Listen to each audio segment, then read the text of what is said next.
Picture this. You're standing in an elevator at work. The doors open. Your colleague steps in, 8 months pregnant. You were supposed to be on maternity leave together, but your twins didn't make it. So you run. You literally run out of the elevator, leaving her standing there confused while you break down in your cubicle. Today's guest, Shruti Trivedi, went from running away from pregnant colleagues to sharing her pregnancy loss story with people across the world on social media. But the journey from silence to speaking, it wasn't simple. In this conversation, we're diving into two spaces where bereaved mothers feel most vulnerable: returning to the workplace after loss and choosing to share your story, both in person and online. We're talking about the boundaries you didn't know you needed, the simple sentence that can protect your peace, and why saying, "I'm not ready to talk about this," is one of the most powerful things you can say. If you've ever felt pressured to smile through your pain, to overshare when you weren't ready, or to perform happiness for everyone else's comfort, this episode is for you. Let's dive in.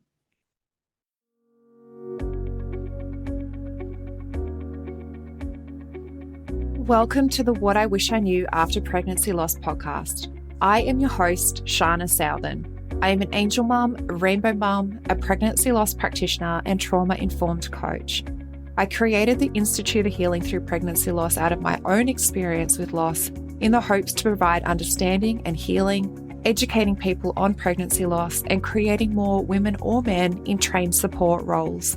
In this podcast, I hope to shed light on what I wish I knew in relation to pregnancy loss, opening up the conversation, breaking the stigma, and bringing real-life stories plus guest experts. Thank you for being here with me today, and let's dive into today's episode.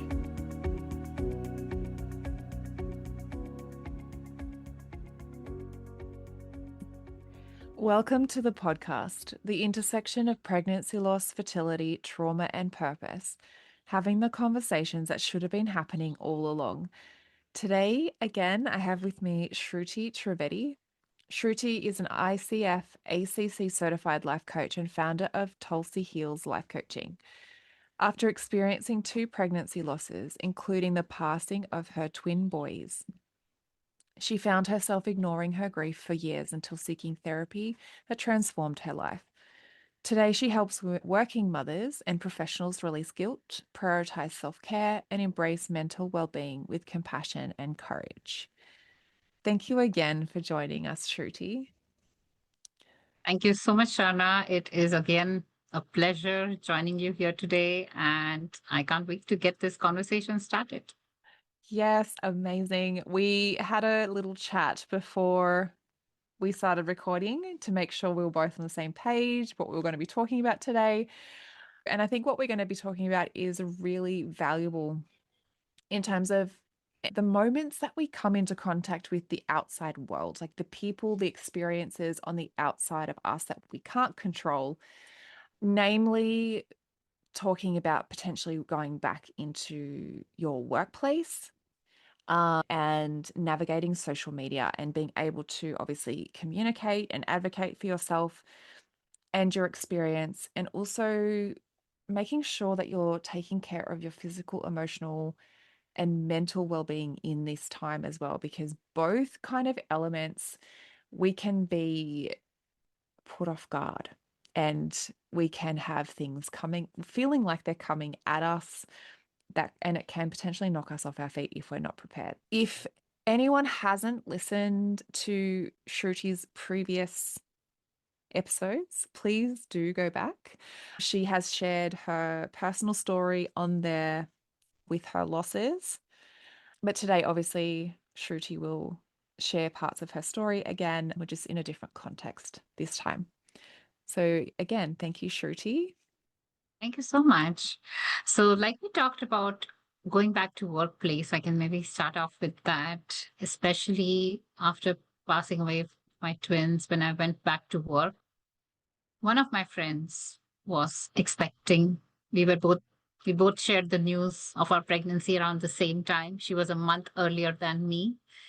So we used to work on the same floor. So we used to always share, like, oh, the baby's kicking now. And for me, it was twins. And it was a lot of fun that we were experiencing the same journey together. After I lost my twins, I went back to work and I saw her. I still remember it was my first day of work. I entered the elevator. She entered with me. She was 8 months pregnant in August. She was due in September. I was due in October. I couldn't look at her. I intentionally ignored her in the elevator. She said hi to me. My floor just came and I ran, ignoring her completely. I felt bad of ignoring her because she was pregnant, but I couldn't look at her. I sat in my cube. I had a breakdown, and she respected my my privacy, and she didn't. She went in her cube. I just couldn't look at her anymore. She met me again in the pantry. Again, ran off from there. Days continued, and I just found out reasons to avoid looking at her completely. And I couldn't understand why I was feeling that way. There were other people who were coming up to me and asking because they actually thought that I was on maternity. So there were some people who came up to me asking, how are the twins doing? And I used to go blank and I used to say, they didn't make it. And then there were some people came up and they wanted to know all the details, what happened. And I was not ready to speak, but I still had to say. And there were a few others who respected and said, when you're ready to talk, you can talk. So I think with respect to boundaries, I think I didn't know at that time how to respect my own boundary. I used to have breakdowns. I used to feel frustrated. I used to just share at a high level what happened to them and they didn't make it. And within think that just leave me alone. But I couldn't say that to him because I knew they were caring people. But yeah, it just started getting tough at work overall, not hiding, having the boundaries defined for myself. And I didn't know who to ask for, how to ask for help, who to talk to. It, it was such a mess at that time. So yeah, I think that needs to be defined, I believe. It is such a difficult time because not only are you navigating all of your whole world turning upside down, and then you have to try and voice that. You have to try and explain that to other people, and it just you're not prepared. I remember when I was going through it, I had to get my mum to help me tell people what had happened because every time I tried to, I just kept crying. And it's not anything that you're ever prepared for. And like you said, you don't have boundaries that you're ever like pre-prepared with because you're never prepared to go through that experience.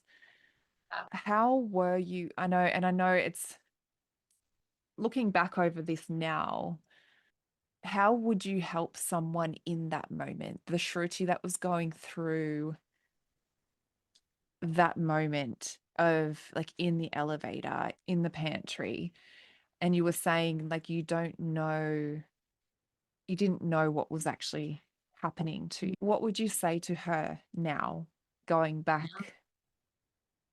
Yeah, absolutely. I think that's what therapy has taught me. Like, I think what I was doing at that in those times were avoiding my feelings. And that's what therapy has changed for me. Feel what you're feeling in that moment, even if it's vulnerable or even if it means crying in front of someone. I was hesitant to cry and I used to like just wipe off my tears and just feeling it. So I think that's what has transformed within me. If I can go back to that Shruti today, let's say just feel your emotions. And if you're not ready to speak, just politely you can say, can we talk later? Those are, I would say, defining boundaries where if you're not ready to share your story at that time, you can, and people will understand once you say that. I was hesitant to say that at that time because I thought, what will people think, or what will they think I'm rude? And I was just overthinking things in my head at that time when I was already so vulnerable.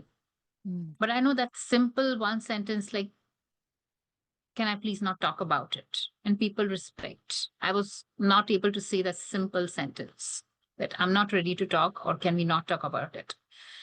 So I think, yeah, that's what I will tell her to. I think two things: to Mm. feel the emotions that you're feeling, not avoid them, and to just tell people simple things. Don't overthink, or you don't have to be mean to people. Like, like inside of me, yeah, it was the rude version because I was avoiding. Can you just leave me alone? Or can you just not talk and just get out of here? Those were the feelings that were coming at that time. And I was trying to just to be nice. I was trying to tell my story when I was not ready. So that was the problem at that time, not addressing it in a correct way. And one of the major reasons was because I didn't go through therapy. I never considered it. Not going through any grief groups or therapy, that prevented me to understand what's going on in my head. Why am I crying? And I think there's that pressure that we feel as well that we have to say what's happening. Mm.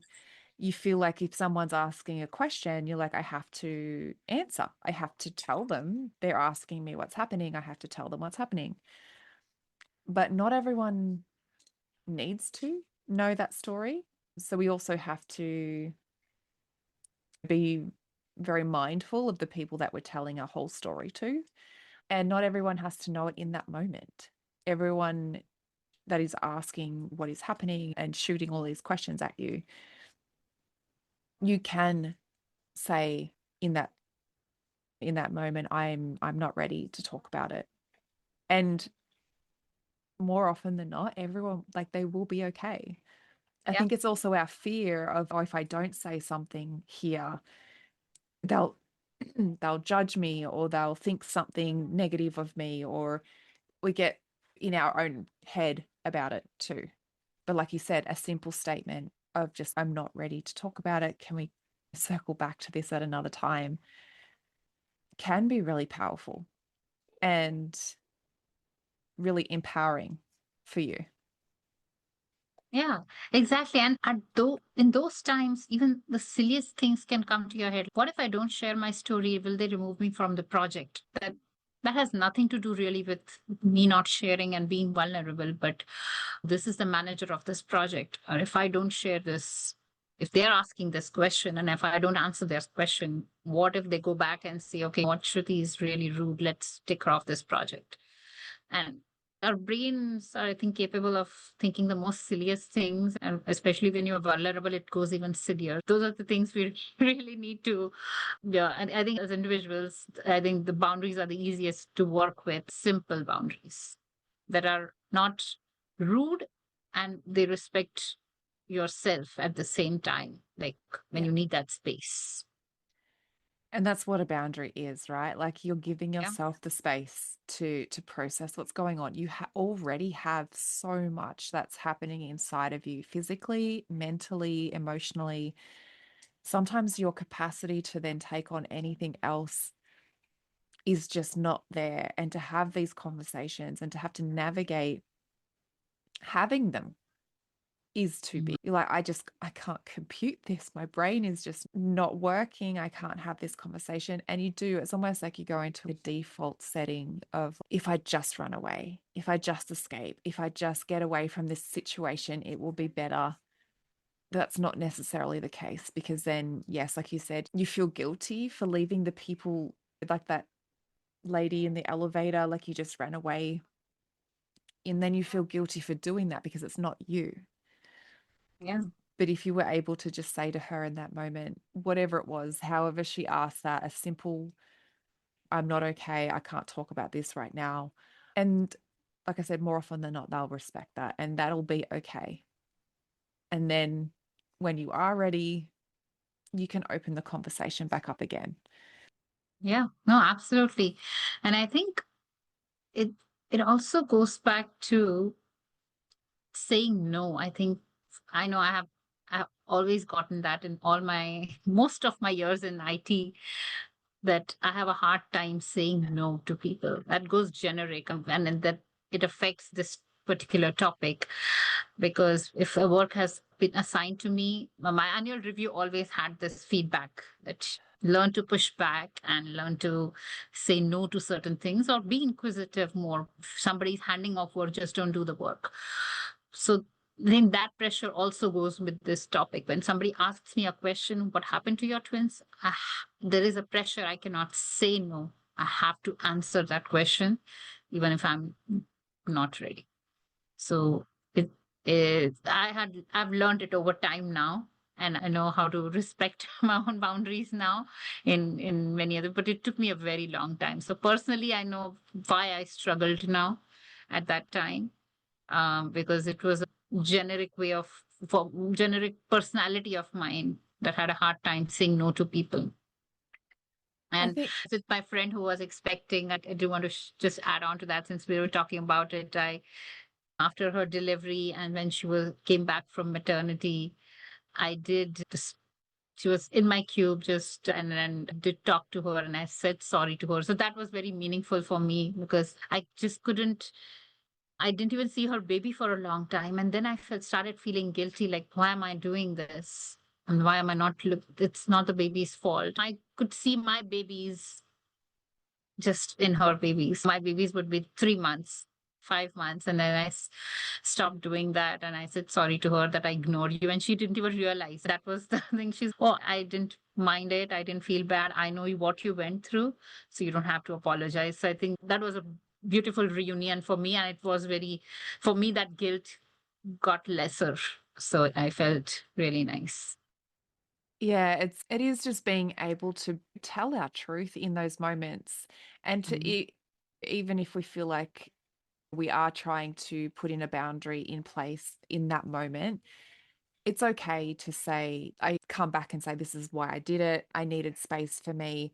We never really have to apologize for that, almost like that visceral reaction that we have in those moments. It might not feel like us. And like you said, you felt guilty. And sometimes we can blame ourselves even more because of what happened and then the response that we had. But like she said, you didn't need to apologize because I knew what you went through. And it almost is this overwhelming response to just escape the moment, escape reality, escape having to have these conversations because that's the easy way out.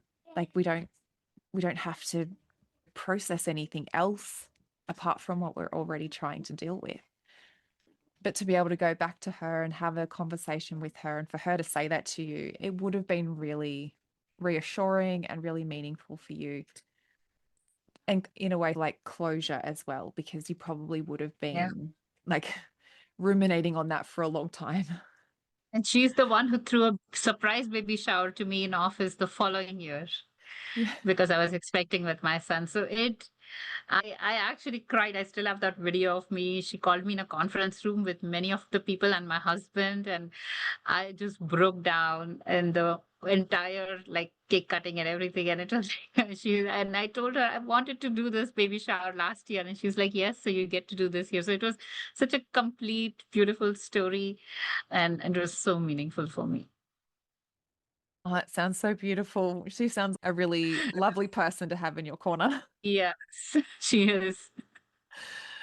On that note, too, what was there anything in your workplace that you would have loved to have had as like a workplace structure, workplace understanding, workplace under awareness? How did your workplace actually, did they help you navigate it yourself? Was there something on hand where they were able to offer that to you? Or do you feel like there was something missing there too? There was a lot missing, I would say. Support wise, I had a wonderful manager who I used to directly report to. He gave me all the time. And when I went back to work, I told him I just need work, so I have no time to think about anything else. And he asked me a couple of times, are you sure? Do you want to take time off? And I said, no, I just want to be busy. So give me all your projects, give me all your ad hoc work. I just want to be like 24/7 busy. And so he respected that and he gave me a lot of projects to keep myself busy. I think what would be nice, which I learned in my other company that I joined, was some kind of mental health support, where we talked about in my previous company, we talked about a lot of, there was a whole group with mental health. I never knew about it in the company that I was working with, about like you could get something from the company. I thought it was all external, like we have a physician, which is external, but not with a company. So I did receive a card from the company, from the department, and that's and some flowers. That's pretty much it. It ended there. And there were people who just pinged me saying, just wanted to check in with you, and we are here. But I would have liked if there was like some solid support with respect to take this therapy, or there are options. So I think there was nothing, no awareness around it. And that's why I thought that was the normal, like nobody gets therapy. So I just continued working and keeping myself busy and trying to pretend like everything was okay. After a couple of months, like the phrases that I really don't like, time will heal. So time will heal. It's partially true. It will heal if you take some action. It's like the way I would like to complete it. If you address your pain, then time will heal. It will not go away. It will never go away, but it will heal and make you into a better person and give you strength how to handle your emotions, is what I was missing at that time. Yeah, that there was a huge gap in how to address all of that, what I'm feeling. But I was blessed with a wonderful manager who really respected, and he said, he was like, if you have to work remotely, I'm willing to work. But at that time I just wanted work. I Just thought give me work everything. will keep, yeah, just give me everything, work will keep me busy, which Mm. was completely false. I don't know what I was convincing myself. Just the distraction. Yeah. Just keep yourself distracted and it will stop you from feeling anything. Yeah, and you still have so much time left, even if you work, if you think you're working 10, 12 hours a day, you still have so much time to think about it. Yeah. Way too much time. Even at nighttime when, everything's Yeah. quiet and your brain just doesn't stop. You still can't keep yourself busy in those Yeah, I moments. remember crying myself to bed almost every day. Mm. And I remember my mother was here. She used to come and check on me every night because she knew I would be crying. So she would just hold me and she would be there with me. So I think I was also blessed with a lot of support at home, with my mother being here. I think she was a solid support for me. She Yeah. is a solid support for me. Still, yeah. Still, always.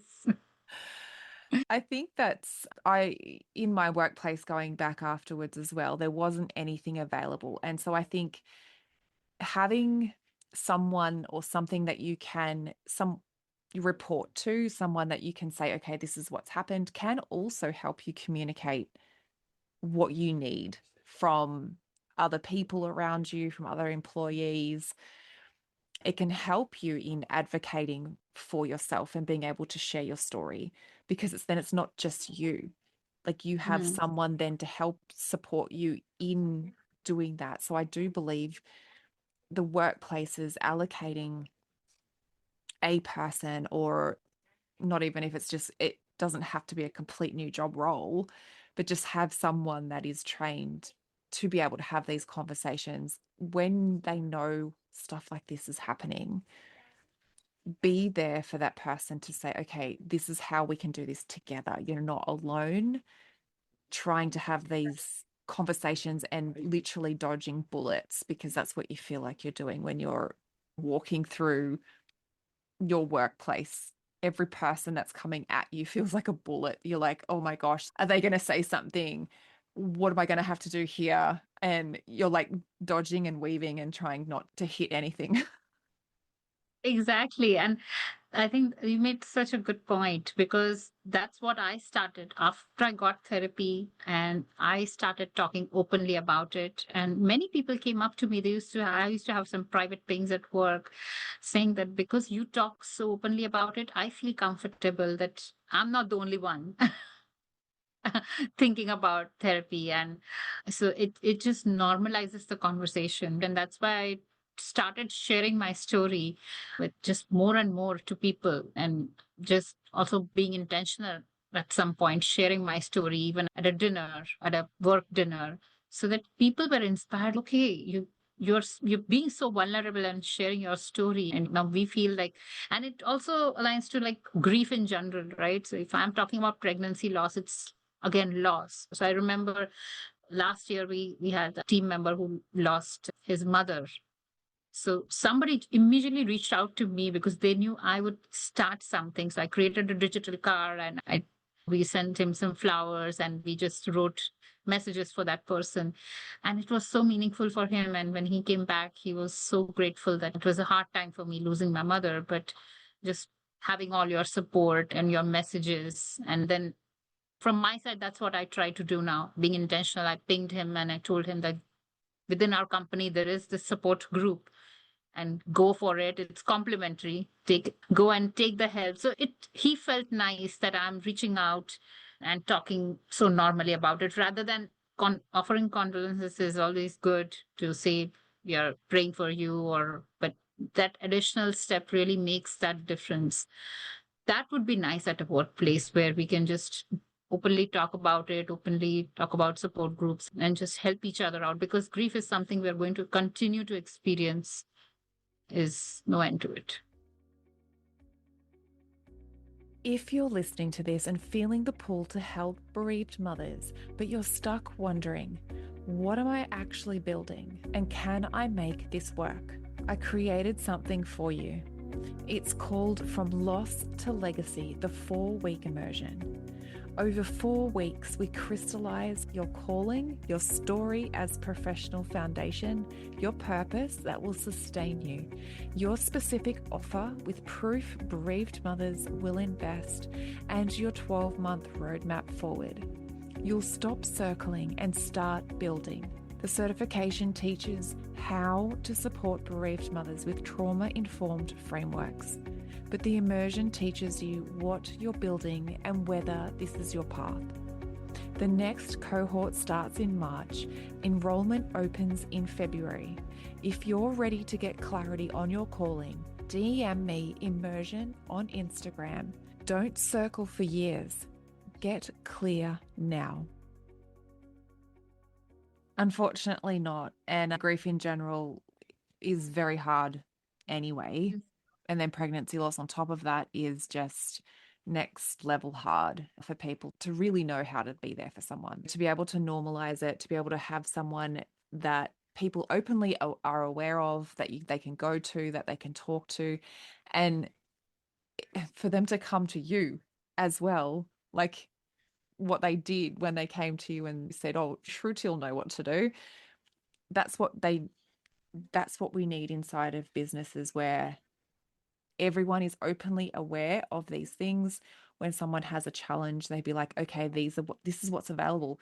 Also, it shouldn't be that you're having employees telling other employees this is available to you from the company. I feel like the company should be just making that openly aware that these support systems are available to you should you go through life challenges, grief, pregnancy loss, all of that, to just know that they have these complementary services. Actually, and like you said, when you started sharing your story, this is a perfect like little segue into the social media element of it, because you have then now been able to go from running away in an elevator to sharing your story online. And I know that a lot of women do that. They do want to start sharing. They do want to show up and say, this is what happened to me. You're not alone. But also comes with that, the things that similar to what you navigated in the workplace, like all of everyone else's opinions, everyone else's thoughts and comments, and sharing online can be a very powerful thing to do, given if it's done in a really healthy way. So, did you want to share a little bit about what you've been able to create? And then maybe we can talk about how women can go about sharing their story, but obviously sharing it in a way that, again, respects their emotional, physical, and emotional health. Yeah, the first time I created the video about the twins, I remember I mean, initially I had a breakdown myself. And I don't know why I was thinking that I would not cry in the video. And I just, because I was new to the social media world and recording, so I just felt like I should not be crying. Today I would feel differently about it, but it's again a couple of months back. And I created the video and I re-edited and re-edited. And I'm like, I don't know why I'm doing that. But then I posted it and I had, there was love pouring out for me, a lot of support and love. And I felt really blessed that people are respecting my story. A couple of not so great comments. And at that time, I just felt, how can people be like that? How can people comment like that? And that's where I realized that, okay, there are going to be people who I don't know who they are again.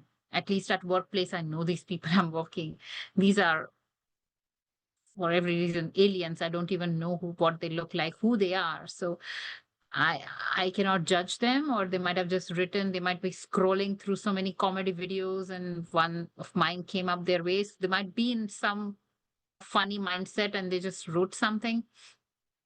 But I don't want to be judgmental. Initially, I took it very personally. Like, how can anybody do? And I used to read those comments. And I'm like, used to talk about those comments to my family and to my friends all the time. And I'm like, slowly, as I started posting more and more details about this, my journey, I think that over time I've understood like there are going to be mean comments, there are going to be good comments.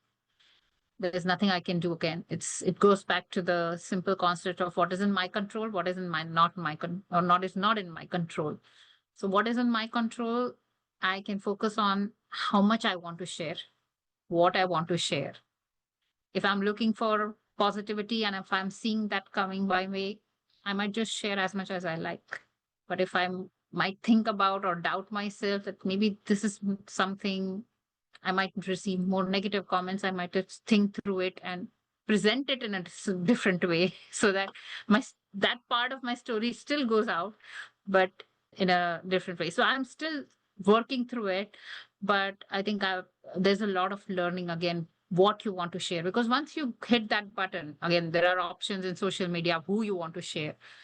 Most of the time it's everyone, then it's out there and then people can do whatever they want with that content. They can just throw mean comments, they can shower all the love you want, but it's up to the person who is creating. You want to absorb all the positivity, you want to absorb all the blessing, you take that and just ignore, I think, is overall something I've learned. And if there are really some people who are trolling a lot, there is an option on social media to block them. So just go for that. So you remove the Yes. negativity in from your post as well, and just do that. Yeah, it's been multiple times that I've had to do that too, where you, even from other therapists or counselors that are just not on the same page as you. And you just like, I get it. Not everyone, I'm not going to appeal to everyone. The way that I see my world, the way that I see my experience is going to rub someone else the wrong way. And I'm not put on this earth to appeal to everyone. But it is very difficult when you're being vulnerable Yeah. and you're sharing one of the most raw experiences of your journey, of your life. And for the most part, like you said, you get love pouring in, but then those negative comments do tend to sting a lot. And we can focus a lot on them because that's not us. They don't understand the story. Like they're not me. How could they say that? They don't know what I've been through. Yeah. like we said before we started recording, it can be very empowering. It can be very cathartic to be able to share and to be able to let other women know that you're not alone. And social media is such a big, growing platform, and there's so many different platforms to choose from now. So, also, I guess, just being aware that, like you said, you don't know the people on the who's receiving it on the other end. So how then do we start to navigate this space, especially if you do want to make it more of a long-term thing rather than just like one post here and there where you've shared your story and then that's it. If you want to keep showing up, if you want to keep being in that space, really just being able to honor yourself and then again putting in boundaries for those, because not only are you going to receive potentially comments, positive comments, but then you might also receive people coming into your DMs as well, maybe sharing their story with you, Yeah. maybe asking for support. So then you're like, not only then are you navigating your story, you're navigating theirs and their emotions and what they're carrying. So we do have to be very mindful of how we show up. Yeah, absolutely. I had so many people DM me about their miscarriage and their loss, and it felt so meaningful. And that's why they appreciated my content so much. Thank you for sharing, because it makes us feel not alone. That and your story is inspirational and motivating to. And if I'm encouraging somebody to get therapy, that's I feel so blessed and honored that I made some impact in somebody's life. The one other thing that on social media that I've started doing, especially when it comes to vulnerable stories, is writing them down either digitally or pen or paper. But then when you look at the content, how it makes you feel, like even before recording, look at the content, because there is some content that I can just try to see without a script if it's just a few lines, like reels, right? Very quick reels. But otherwise, if it's a story, just try to look at it and feel. You'll feel some emotion. If it's too vulnerable, do you want to record it at this moment? If you feel uncomfortable, park it. It's not going, it's not, you're not removing it. Just if you're not comfortable, don't record it at that moment. Or if you don't care about any comments, then yeah, then that's the best attitude to have. To just go and record. And that's what the new generation does, right? They record all the things. They don't care about trolls and people who there are some videos that are only mean comments all the way. And I'm like, sometimes I look at these comments and why are you so mean? It's not so bad. But people don't care. I think it's I think it's a good quality of to not care at certain times, especially in the social media world. I would say, don't care. It is a really hard place to show up when you have a really caring nature. Yeah.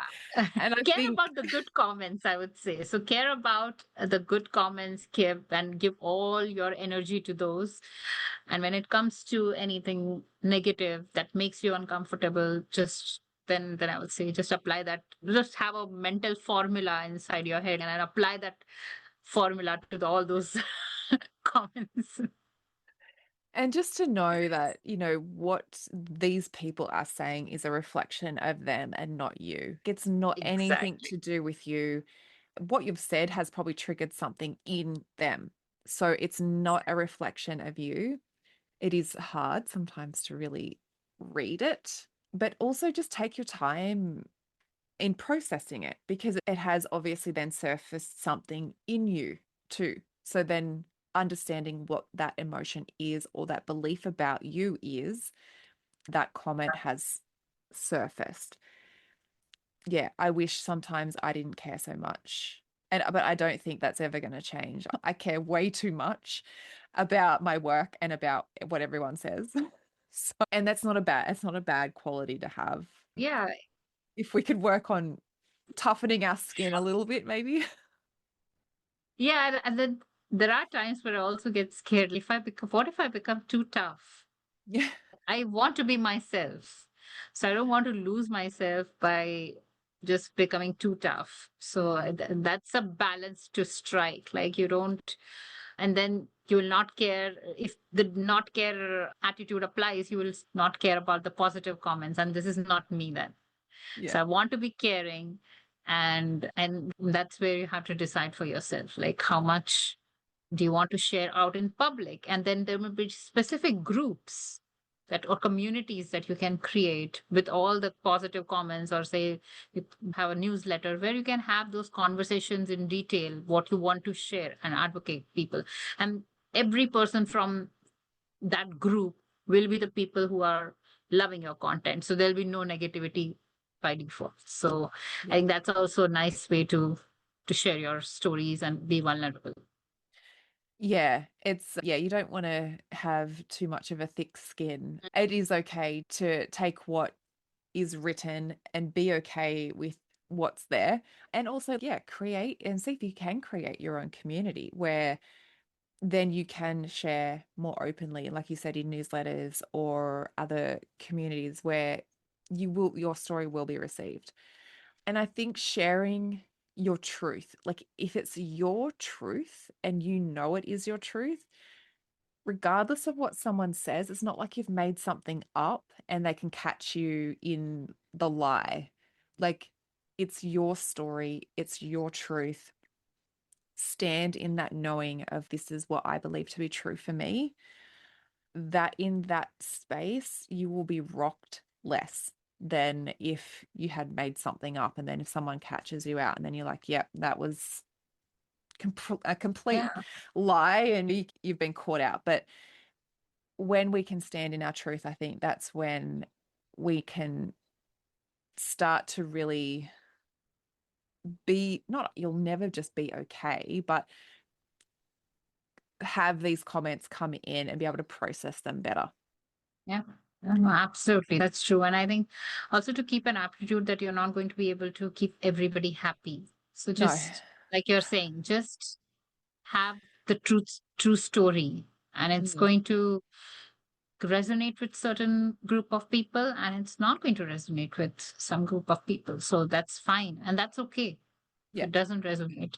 People who have not experienced pregnancy loss, they can empathize, but it's still going to be very difficult to feel what exactly that mother is going through. And it's not wrong. I'm happy that there are many people who have not experienced it. And I would pray that nobody has to experience it. But yeah, that's the truth of life. So it's okay. There are always going to be these two categories. And we just respect ourselves and let them be when their mindset and their that particular day when they're watching that content. It there's so many factors to it, so we just relieve ourselves and make ourselves at peace. That's the best thing we can do. Yeah. And like you said before, you can't control the uncontrollable. And social media is a very uncontrollable place to Mm, be in. And if you're choosing to share your story, sometimes when we're going into a workplace and we feel like we're forced to share our story, it's a very different response that's happening inside of our body where you feel like you're going against what it is that you mm, actually want for yourself in that moment. And that's going against what your body's communicating with you.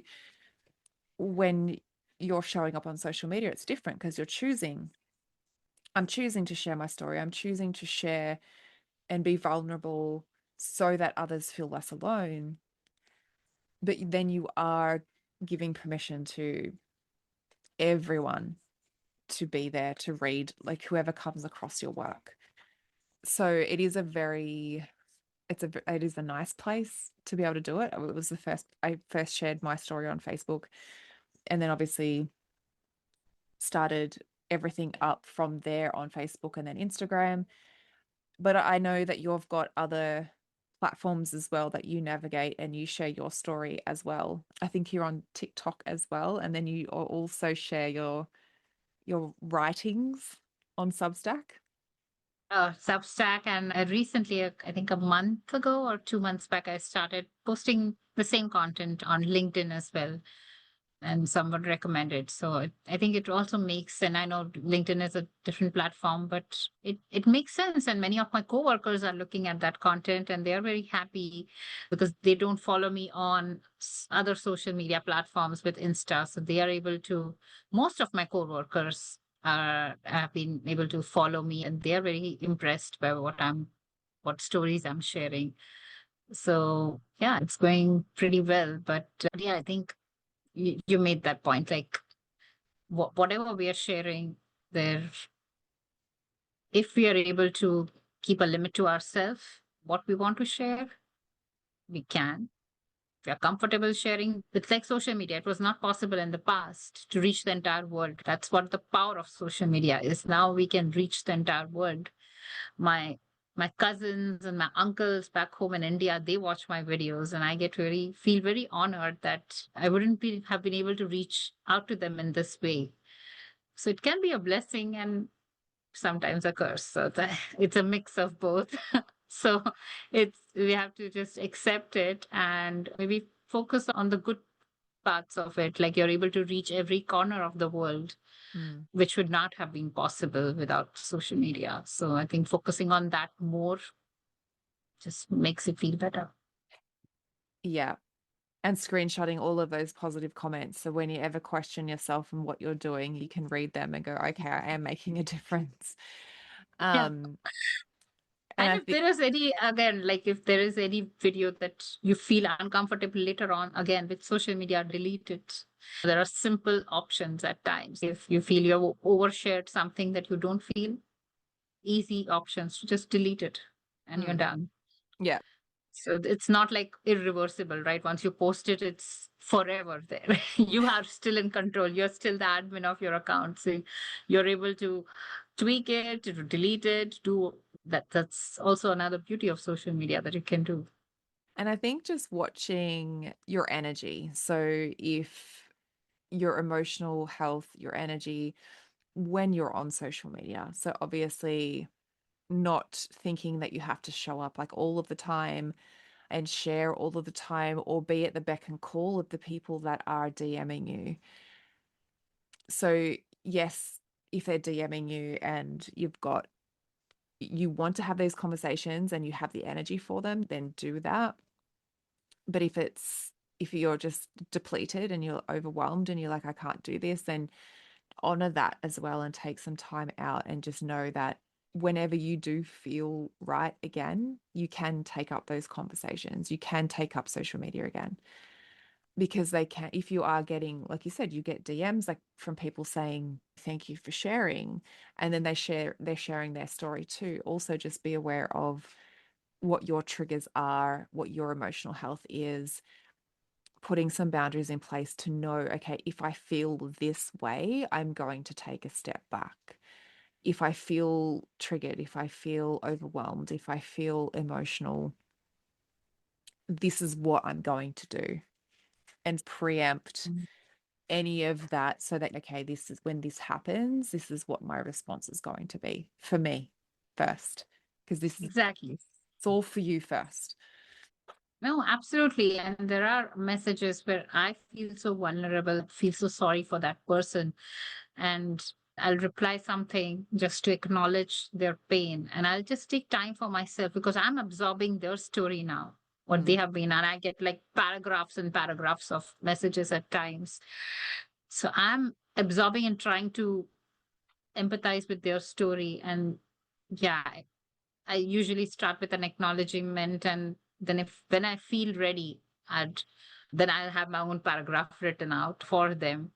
And I think that helps mm. because it doesn't have to be rushed. Like you're saying, you don't have to feel that pressure. That person is not waiting for me. They have just shared their story because they saw my video. So it doesn't have to be rushed that if I don't answer it within an hour, what are they going to say? It's okay. It's the first time I'm chatting with them. So they are being so vulnerable. So I can take my own time. I can be vulnerable myself, listening to their story, then take my time to respond. So I think setting that kind of boundaries, not feeling rushed to respond to every person when you are not ready, Yeah. because it all comes from you sharing your vulnerable story than somebody else. So it's a lot of emotions attached to just one message. So we need to respect our own boundaries and just take the time. Yeah. Yeah. We all have incredible intentions to go on and to share, what we're going through so that you can see the realities of how experiences happen, how it affects your day-to-day life, the ripple effects of it all. But also the reality is you are a person, you are a human, and you have feelings, you have emotions, and you need to take that space for you. And if you're at any point feeling like overwhelmed or triggered, overstimulated, heavy, these are things that you have to be okay. I need to do this for me. When I start to feel like this, I need to do this for me and have those things in place so that you can keep those conversations going, keep showing up if you want to. And like you said, social media is a very incredible platform because years ago there was absolutely no way that you could even reach anyone outside of your local community without dropping off business cards or flyers or whatever. We can have with that, we have the opportunity to reach so many people, but also we do have to, it's a whole new world. It's a whole different playing field. And we do have to put things in place there as well for us. Yeah, absolutely. Okay, I might wrap it up there. Is there anything else that you wanted to add or share before we finish? Well, I think we covered it all with respect to workplace and social media. It was a wonderful conversation. I think just talking through it, I've realized just with social media, there's so much I have improved, I think, now that I was talking through it from the day I started posting and being vulnerable to the way I post now. And it's been only a couple of months. I've been only active since March of 2025. It's still been a journey. And the way I post my videos now, it's different. And the way I respond to messages. It was a great conversation to just learn more and be more mindful. And I think I still need to work on defining my boundaries. That's still work in progress. And I love the conversation with not caring. But and not caring means not getting so thick skinned that you stop caring. But that is something, again, I want to be mindful of. But yeah, I love the conversation today. It was so meaningful. Yeah, it was. And I think they're really important to have. We've had a few different topics over the few different conversations that we've had, and I think they're all valuable in their own right in terms of how we can start to navigate the world after loss. And whether that is from today, it's the workplace and social media, because a lot of us do go into the workplace after our experience, and a lot of us do then choose to share on social media what has happened. So they're very important places to start to understand how to communicate what you're going through, how to advocate for yourself, and how to put in boundaries so that it is protecting yourself and understanding that you can take time for you. You can take time to process, to witness what's happening, whether it's a conversation at work, whether it's a conversation in your DMs on social media. You can take time to feel what it is that is coming up for you in both of those elements and not bury yourself in distraction as well. So, really just understanding that, if you are taking on all of this stuff, understanding why. Like, also, social media can be a distraction. So, if you're constantly on it and constantly using it and refreshing it and wanting validation from it, understanding the intention behind that. If it's just to share your story, then yes, that's perfectly fine. But if there is ulterior motives to that, understanding that for yourself too. Oh, absolutely true. I think it was a great learning session for me. It was a kind of a social media learning session for me as well that I uncovered during this conversation. Yeah. That's great. I'd Loved like a it. mini coaching session for you as Yeah, well. exactly. That's how I Well, felt it. while we've been in conversation. But it's just a whole new different worlds. And just to be mindful of these experiences that are outside of ourselves and opening up ourselves to being vulnerable, and but also protecting our health and our energy.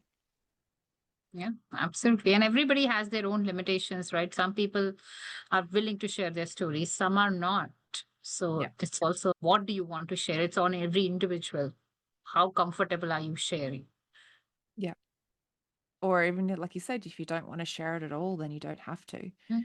Not everyone is going to feel called to share. Not everyone is going to feel called to take that next step. So because you see people sharing doesn't mean that you have to.